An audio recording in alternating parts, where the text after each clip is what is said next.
Hi, welcome back to my channel. This is going to be a ranking video for all 4 of the John Wick films we have out now. And I'm actually someone who is very new to this franchise. I saw it for the first time this year. It was just a premise that never really grabbed me, to be honest. I missed the first film back when it came out in 2014. And, you know, despite all of the praise and how much positivity the response has been to the John Wick films over the year, I just never really had that intrigue to go and watch them. But just with some of the hype around the new one coming out, I thought, you know what, just sit down, give the first one a go, give it a real chance and see what I think. Shame on me for not watching these over the years, because I watched the first one and I absolutely loved it.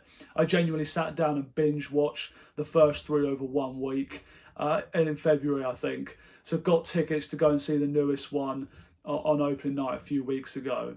Yeah, just what an incredible action franchise. I'm really sad that I missed out watching these over the years, because yeah, it's a really brilliant set of movies. And I just wanted to do this video today to kind of sum up my thoughts on each of them, and you know, just kind of just recap and put them in the order from my worst to best.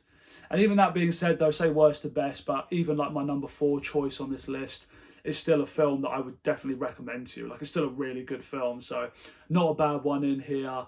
A really strong action franchise that I would definitely recommend to anybody who hasn't seen it. So yeah, let's get into it. My ranking of the John Wick films. So my number 4 choice is going to be Chapter 3, Parabellum.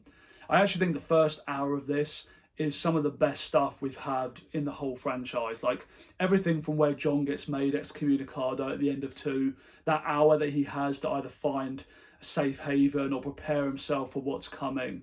I just got so invested in this first hour. I love that sequence where he goes to the doctor's house and he pays him off to kind of stitch him up after he's been stabbed or whatever it is. And you know, how he's like stitching him up and they're both looking at the clock and they know that if the time runs out, they're going to have to just leave the wound as it is. Just so much tension in these opening scenes. You know, everything with the bidding center where the money's going up and you've got all these assassins preparing themselves.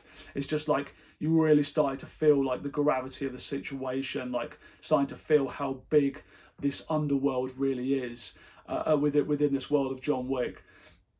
And I really loved that. You also get everything where you meet Halle Berry's character, where John ropes her back into this world with this marker that he has on her from something that happened previously. And, you know, where everything kicks off, that her dogs are let loose on these people. Damn, what an insane action sequence. I genuinely, when that got to the end of it, I rewinded back and just had to watch that segment all over again, because it was just off the scale insane. No idea how they coordinated that, but yeah, go literally YouTube that scene right now if you haven't seen it, because it's just wild, completely wild. Absolutely loved that.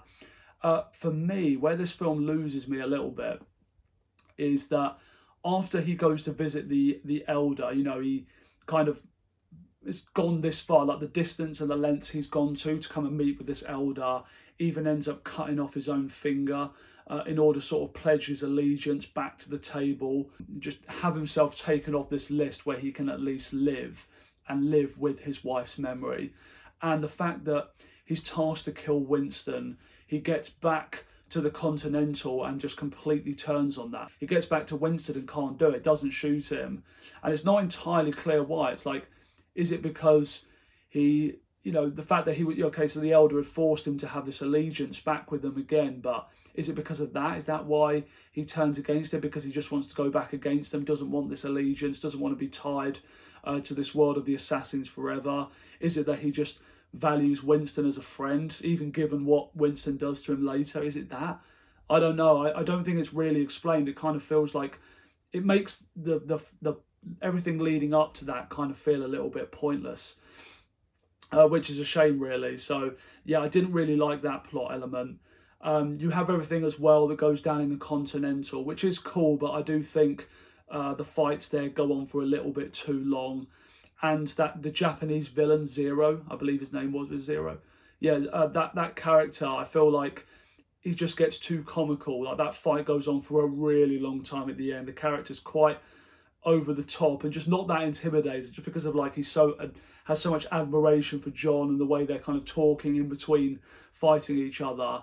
I found it just got a little bit over the top for me. And everything leading up to that final scene, you know, I had to Google it afterwards and be like, what was Winston doing at the end there? What is this, some bigger plan? I'm not really sure. Yeah, so it ended on a bit of a disappointing note, to be honest. But yeah, other than that, you know, it's still a really solid John Wick film. If the second half had been as good as that first half, it probably would be one of the best here, but unfortunately there's just too many of the plot elements in the second half that I think just lets this one down a little bit. So my number 3 choice is going to be the new one, Chapter 4. I thought this was an incredible film.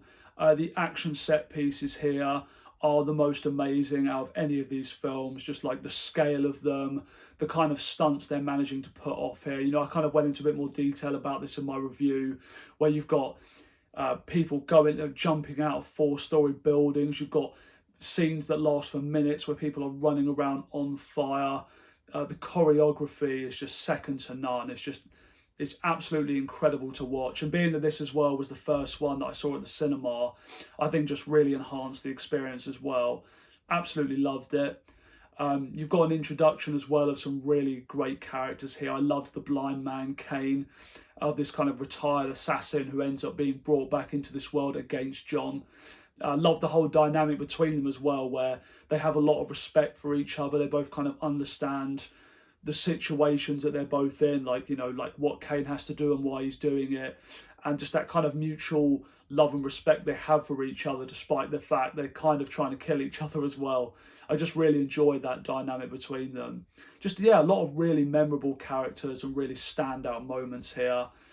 Really great villain with Bill Skarsgård. Interesting, intimidating character, and just was probably the best villain I think we've had yet in the franchise. So really enjoyed that. The only reason this film comes down below the first two for me is I think it is a little bit overly long, if we're being honest. There's a lot going on here. It's like it's overstuffed. I think that's the best way I can describe it. It's like there's so many subplots, so many characters. There's a lot going on, and it's quite a lot to keep up with.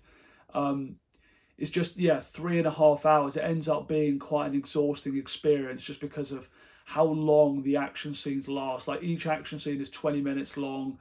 It's all very, very intense. And just by the end of it, you feel like you've done a workout, to be honest. I found that running time I'd find this one a little bit more off-putting to go back and rewatch, I think, just because of the length of it. Not that I thought any of the subplots were bad in it, I just think that it was perhaps too much for one movie. You know, I said this in my review that I believe they plan to kind of split these and do it in 2 movies, which would kind of make sense that if they end up doing one, how much they put into here. It definitely feels like they could very easily have just sort of picked a few of the distinct points for the film and just made it more clear, fleshed out those plot points and done it as 2 films. I think that would have worked a little bit better. But still, overall, it's a really solid John Wick film. I just think, yeah, they could have tightened up some of the plot points. And another thing as well is I think this one it stretches believability more than any of the others. Like, I guess with the John Wick films, there's kind of an element to it where you have to suspend disbelief. You know, this guy that can just take out this many people and leave every situation completely unscathed. To some extent, you have to kind of switch your brain off to that. But even with that in mind, there's elements that are still grounded, and in this one, it gets so crazy to the point where you're just thinking, like, come on now, like, this is really getting too much, where, you know, he's thrown down flights of stairs, falling off buildings, being shot multiple times, and, you know, he's completely unfazed by any of it. I think it does get a bit ridiculous at times, to be fair. Other than that, though, it's an extremely solid John Wick film in the franchise, just not quite as good as the first 2 for me. These top 2, I had such a difficult time deciding which one I was going to put at my number 1. There's literally a hair between them. There's so many things about each of these entries which I absolutely love, but they're both incredible action films. But for me, just coming in below in number 2 is going to be John Wick 2. And the thing I love the most about this one is I feel like it just makes that world, the whole underworld of John Wick, just feel much bigger. You start to kind of feel the scale of everything that's going on, where you have the markers, and you start to learn a little bit more about the high table and how these assassins work for them, and the kind of debts between these groups, and some of the rules where you have these the continental hotels, and how strict it is about business not being conducted on them, and just all these little rules within this world that just kind of flesh things out to feel bigger, more engaging. And yeah, I just got so sucked into it by this point. I was absolutely loving being a part of this world and seeing what was going to happen. And a lot of really, again, like the other films, a lot of really incredible action sequences here. I think the thing that my favourite thing about John Wick 2 overall is that whole ending scene where he's ended up killing Santino, is that his name? DeSantino, the Italian crime boss that he ends up killing on the grounds of the hotel. And even just in this kind of fit of rage, he ends up killing him off, and this labels him excommunicado, where the high table basically sentenced him to death, put out a hit on him. And this final moment where he's in the city with Winston, and Winston, as a kind of mark of respect, gives him that hour, and he makes that call, and you suddenly see everybody, you've got all these phones ringing around, and everyone's got this call about this hit that's been put out on John. And I love the way that scene plays out. It's a really sort of tense scene, and you just start to feel, again, that scale of what's really going on, about how many people are involved in this underworld. And I just absolutely loved that. The ending scene, just absolutely fantastic, where him and his dog just starting to run out of the city as you see everyone watching him go. Incredible stuff. The only thing I think that puts it a little bit below the first one for me is that I think Santino as a villain is probably the most forgettable of the four films. I didn't quite like him as much. I thought he was a little bit more one-dimensional. So there's that, and the character as a whole just wasn't that interesting to me. And I think as well, the only other thing being that, just given that it wasn't the first film, it rehashes a few things. You start to, you feel the formula of how the action and the fight scenes play out. It wasn't like with the first one, it was just brand new, and you think, oh my God, what am I watching?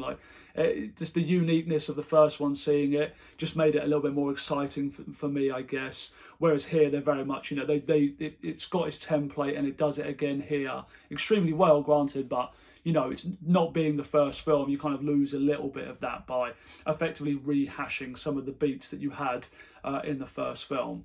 But John Wick 2, say number 2 and number 1, both absolutely incredible action films, and just coming in below my number 1 choice. And my number 1 choice, of course, being the original John Wick. And just to talk about this film as a whole, this franchise, just an incredible world to be a part of, to spend 2 hours just mesmerized by the filming, the atmosphere, the tone, just the action, everything about this movie just draws me in. It's like the incredible music, having action that's just not like something I've really seen before, kind of having big, open, wide, one takes where you can actually see everything that's going on. It's just such a nice breath of fresh air after having seen so many action films where they're just using so much trickery, cutting around like crazy, just nauseating amounts of movement with the camera. And sometimes you just think, I just want to actually be able to see what's going on. And John Wick gives you all of that, but without losing any of the intensity of that. It doesn't feel slow and boring. It's even more exciting. Again, just because of how great and involved the choreography as well. What Keanu Reeves at his age is doing here in terms of fight choreography is just, I give it so much praise. It's really incredible. And anybody who hasn't seen this first film, I highly recommend you check it out, because the action alone in this film is just, it really is off the scale brilliant. And just the film as a whole, I really like the setup for this one. I think it's quite funny how even some of the bad guys in this film kind of joke about why is it that such a small reason would bring John Wick back into the fold, but it's actually like the most valid reason for anybody like this to get back into this kind of world where this is a man who's gone into retirement purely for the love of his wife. It's almost as if he hadn't had his wife die, he would never have left this world, because he is a man who is kind of built to be an assassin, to do what he does. And he only leaves this world because of this love that he has for his wife. And when she gets sick and dies and leaves him this puppy as kind of a reminder of her, when that's taken away from him, it's almost like, to get any kind of purpose back, he feels like he has no choice but to go into this world. So it's kind of inevitable. But I just love the way that all of that is set up, where he's first brought in over what's seemingly a small thing that just sets off this absolute, 2 hours of chaos, and basically ruffles everything going on in this world of assassins, just because of this guy's son, who is is a nasty piece of work, steals his car, kills his dog, and thinks nothing will come of it because his dad is this this big dog assassin in this world. And realizing that John Wick is someone that is seriously not to be messed with, as all the characters find out in this film.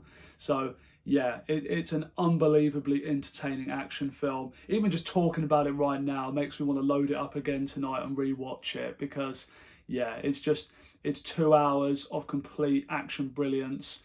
Can't recommend this film enough.